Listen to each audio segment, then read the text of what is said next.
നമ്മുടെ നാട്ടിൽ പല ആളുകളും അനുഭവിച്ചു വരുന്ന ബുദ്ധിമുട്ടിന് അറുതി വരുത്താൻ എന്നോണമാണ് ഇപ്പോൾ കേന്ദ്ര സർക്കാരിൻ്റെ ഒരു പുതിയ നിയമ ഭേദഗതി വരാൻ പോകുന്നതായിട്ട് അറിയുന്നത്.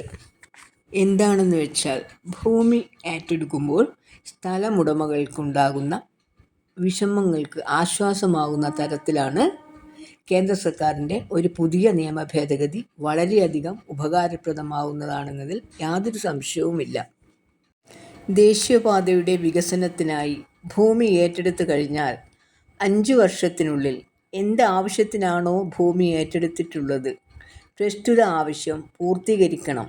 ഇല്ല എങ്കിൽ ആരിൽ നിന്നാണോ ഈ ഭൂമി ഏറ്റെടുത്തിട്ടുള്ളത് അവർക്ക് തന്നെ പ്രസ്തുത ഭൂമി തിരിച്ചു നൽകണമെന്നുള്ളതാണ് പുതിയ നിയമ ഭേദഗതിയിലൂടെ കേന്ദ്ര സർക്കാർ കൊണ്ടുവരാൻ ഉദ്ദേശിക്കുന്നത്.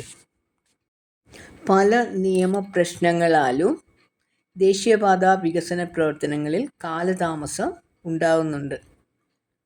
ഇതൊഴിവാക്കുക എന്നതാണ് പുതിയ നിയമ ഭേദഗതി കൊണ്ട് ലക്ഷ്യമാക്കുന്നത്.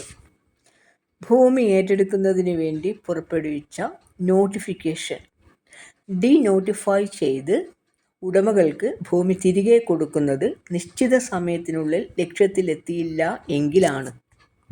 നഷ്ടപരിഹാരം നിശ്ചയിച്ചു കഴിഞ്ഞിട്ടുള്ള കേസുകളിൽ ഉടമകൾക്ക് എതിർപ്പുണ്ടെങ്കിൽ അത് 3 മാസത്തിനുള്ളിൽ അറിയിക്കണമെന്നുള്ള വ്യവസ്ഥ കൂടി വരുന്നുണ്ട്. നിയമ ഭേദഗതി ശുപാർശ ഉപരിതല ഗതാഗത മന്ത്രാലയം കേന്ദ്ര ക്യാബിനറ്റിന് സമർപ്പിച്ചിട്ടുണ്ട്. ഇതുമായി ബന്ധപ്പെട്ട ചില സാങ്കേതിക നടപടികൾ കൂടി കഴിഞ്ഞാൽ ഇത് ക്യാബിനറ്റ് അംഗീകരിക്കുകയും തുടർന്ന് പാർലമെൻറ്റിലേക്ക് വരികയും ചെയ്യും. കൂടാതെ ദേശീയപാതയ്ക്ക് വേണ്ടി ഭൂമി ഏറ്റെടുത്തു കഴിഞ്ഞാൽ ആ ഭൂമിയിൽ പലതരത്തിലുള്ള നിർമ്മാണ പ്രവർത്തനങ്ങൾ തുടങ്ങുന്നതായി കാണുന്നുണ്ട്.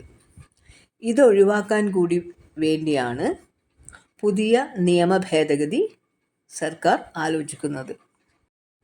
ജനങ്ങൾക്ക് ഉപകാരപ്പെടുന്ന ഒരുപാട് നിർദ്ദേശങ്ങൾ ഇതിനകത്ത് വരുന്നുണ്ട്.